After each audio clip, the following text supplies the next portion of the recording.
Only on WLWT, a local DJ killed in a car crash. Tonight, we're learning the driver who caused the crash never should have been behind the wheel. That's right. Chris Van Zant, also known as DJ Sickness, had just left Village Tavern in Montgomery early Saturday morning when he was hit and killed by a suspected drunk driver.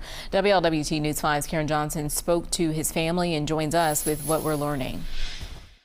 Well, Christopher Van Zant spent Friday night DJing at the Village Tavern in Montgomery. He left around 2 in the morning, and he was going through Butler County when investigators say he was hit head on by a man who did not have a valid driver's license. Chris and Brooke Van Zant were newlyweds, about to celebrate their first anniversary on June 24th. She's going to go to the gravesite. That's going to be our anniversary. Chris was killed early Saturday morning. Investigators with the Butler County Sheriff's Office say 22-year-old Leo DiGario Cruz Ortiz crossed the center line on US 127 and slammed into Van Zant's car.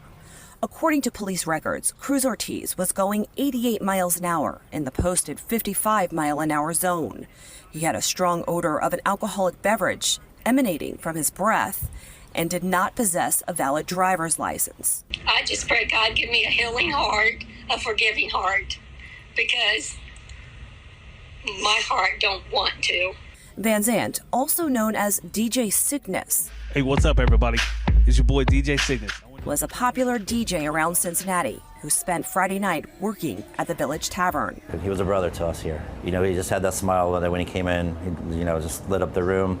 Very genuine, very friendly, very outgoing. He was killed after he left on his way home to his family in Indiana. I woke up at 6:30 in the morning and realized he wasn't home. Checked his location. His location was not moving.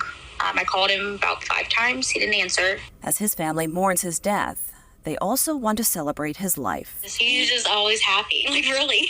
He had the biggest heart. Yes. The biggest heart. Don't drink and drive because you have took a husband, a daddy, a son, a brother. They've took that, and we can never get that back. And I'm told Van Zant had a huge following around the greater Cincinnati area as he DJ'd at many different establishments. His wife, Brooke, tells me he doesn't normally take 127 home to Indiana, but thinks he did that morning because his normal route was closed to construction. In Hamilton, Karen Johnson, WLWT News 5.